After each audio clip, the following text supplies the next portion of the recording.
for you on comics. Comics TV, Comics TV. Comics TV.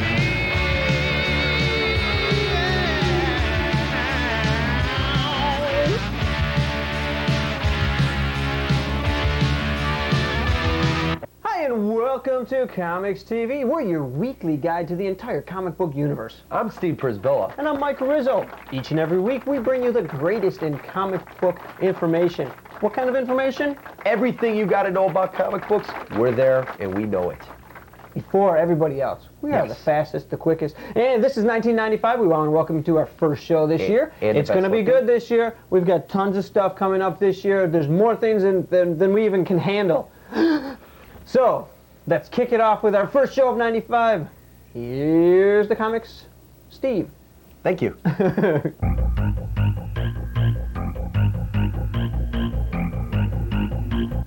For my first review this week on the mainstreams, I'm going with Azrael, #1, $1.95 from DC Comics. Dennis O'Neil is the writer, Barry Kitson is the artist, and James Pascoe is the inker. Gene Paul Valley is having nightmares about killing Batman, but will he become crazy and go nuts before he actually gets to kill him? Oh, I sense another good storyline here. Well, the story of this one was good. The artwork was very good. The action level was excellent. The realism was excellent. The humor, you got to read this because it's very funny, because Gene Paul Valley does not understand what is going on. He's having flashbacks. He gets in a fight with these gang members. He pictures Batman coming at him. Really well. The interest level was very, very good. Target audience, I'd have to say with Batman fans, Azrael fans, or first-time buyers. My overall grade on this one is a good. And for my second review, I'm going with Angela, #1 from Image. Neil Gaiman is the writer, Greg Capullo is the artist, and Todd Broker is the inker. Angela gets herself in trouble being set up for hunting with no license and is sentenced to death, so her sisters enlist Spawn for help. The story in this one was excellent, the art was excellent, the interest level was excellent, the action level was very good, realism very good, humor was good, target audience, Spawn readers, and I'll tell you what, it'll be Angela readers pretty soon. This book was drawn on an adult and a kid's different style, because the two different ways kids will look at it.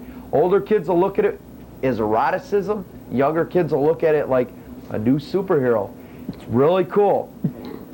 Angela, I think if you ever seen a girl that looked like her in real life, I think you'd go after her. Plus, there's a little extra special at the end. It shows you how Toy Biz makes all their toys up. Todd Toys, they show you how all the Spawn dolls and everything was printed and painted up in Spawn Alley. It was really cool. This book was a knockout. For my last book this week, I'm going with Punisher War Journal #75 from Marvel. Alan Grant and Chuck Dixon are the writers, and Koblish and Company are the inkers. Story is about the Punisher War Journal diary that Frank Castle wrote falls into the hands of Heathen, who is a drug lord and he's trying to run all of the United States. But it's considered a fake, and there is 5 of them out there. Lynn Michaels, the female Punisher who everybody voted in, has the only original, and she wants to destroy it. She doesn't want it to fall into anybody's hands. Now, the story of this one was good. The art was absolutely fabulous. Lynn Michaels is gorgeous in this book. The interest level was poor to good, because if you're not a Punisher follower, you're not going to like it. The action level was excellent. The realism was excellent. Humor was poor. Really wasn't any humor in it. Target audience in this one, I'd have to go with Punisher fans only. And my overall grade on this one is a good to very good. And that's it for the mainstream reviews this week.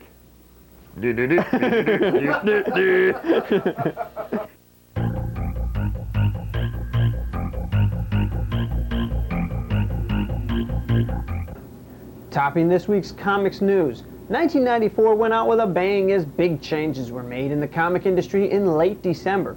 Starting off with Marvel Entertainment Group Incorporated, They announced on December 28, 1994, that it had acquired the distribution operation of Superhero Enterprises Incorporated, which does business as Heroes World Distribution Company of Randolph, New Jersey. Now, Heroes World distributes comics, cards, and related items from Maine to Virginia. It will be expanded under the new ownership to provide national and international distribution to comic book retailers. What does this mean to the comic book industry? Well, Heroes World is one of the larger distributors behind Capital City and Diamond. Marvel, the largest comic book publisher in North America, will now be providing books to its competitors to sell. In other words, in the near future, we can expect to see some major changes as Marvel attempts to create a distributor to rival its competition. In essence, this will eliminate the middleman and could provide better service to retailers, possibly with better price margins. We will have to wait and see what Marvel does as it continues to purchase different portions of the industry, now owning a distributor, a card company, a toy company, and other media-related companies. In the other major news, at the end of 1994, Valiant Comics will undergo some major changes, starting with the renaming. Owned by Acclaim Entertainment, Valiant Comics will now be known as Acclaim Comics.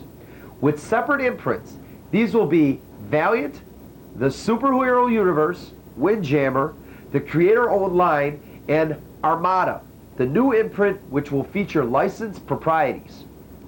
In March, Valiant will reinvent itself with Birthquake, a refocusing of its comics. Valiant underwent a complete inside restructuring to change many ideas people felt were hampering. The companies such as House Style, where all the books seem to look the same, you know, what you look at. To change that, they've hired some of the industry's top talents for long contracts to bring the artists back. These books include Archer and Armstrong, Harbinger, Hardcore, Ray and the Future Force, Secret Weapons, Geomancer, and several others. Valiant plans on concentrating on just 10 titles, but releasing 8 of those titles bi-weekly. This is an attempt to keep up with the Supermans and Spider-Mans that have different titles released every week. All the Valiant books will retail for $2.25 or $2.50 per issue. Under the new Windjammer imprint will be several books we spoke of a few weeks back, including Bar Sinister and Star Slayer by Mike Grell.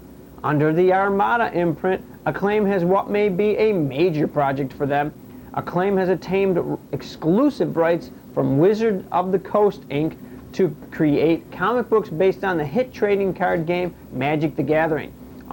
Acclaim will publish 2 monthly series, Magic the Gathering, The Shadow Mage, and Ice Age, a Magic the Gathering miniseries. These will debut in March. Selling over 500 million cards in little over a year, Magic the Gathering has become a worldwide phenomenon. This could be the boost that Acclaim needed to get their products over that hump. Lastly, on the Acclaim Comics front, they have announced an agreement with Fleer Entertainment Group to produce a line of cards based on their Valiant comic book characters. Based on the recent comic book card slump and the cost of card packs going upwards from $3.99, Valiant would be wise to hold off on this until their revamped line has reached a new stage. We wish them luck with their new changes and hope that Valiant can once again gain the market share it has lost over the past 2 years. And that's it for the comics news this week.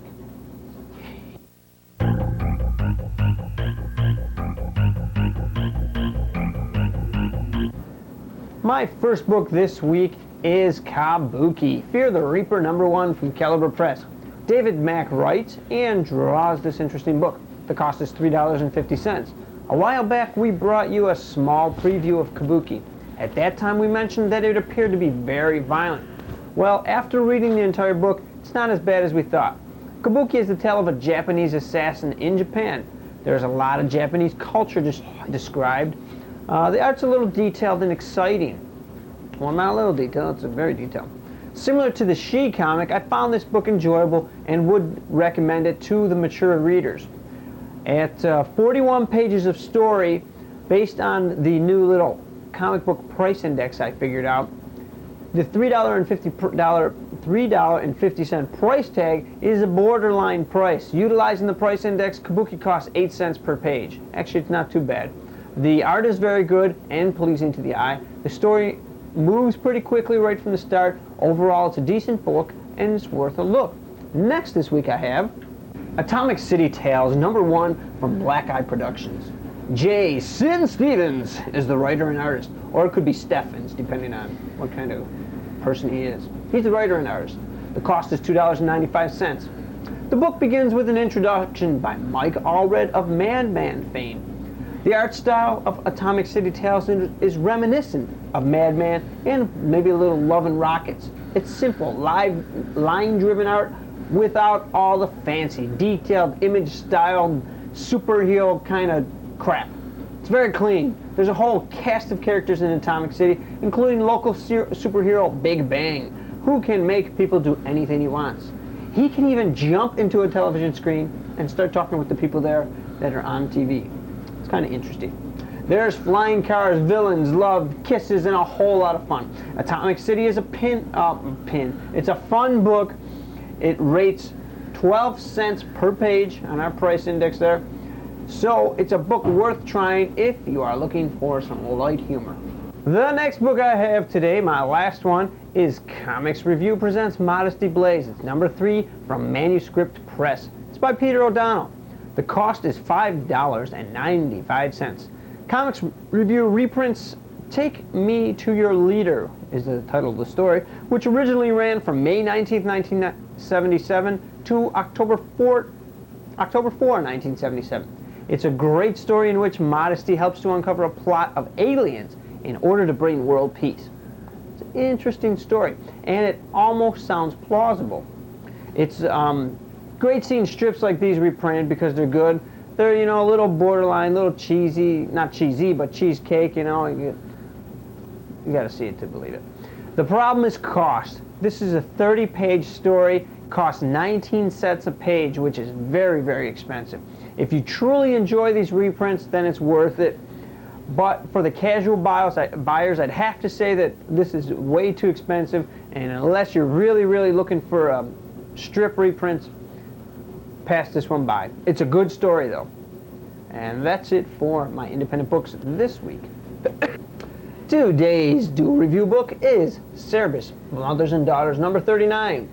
Cerebus issue #189. It's from Aardvark Vanaheim, written by Dave Sim with art by Gerhard. The cost is $2.25.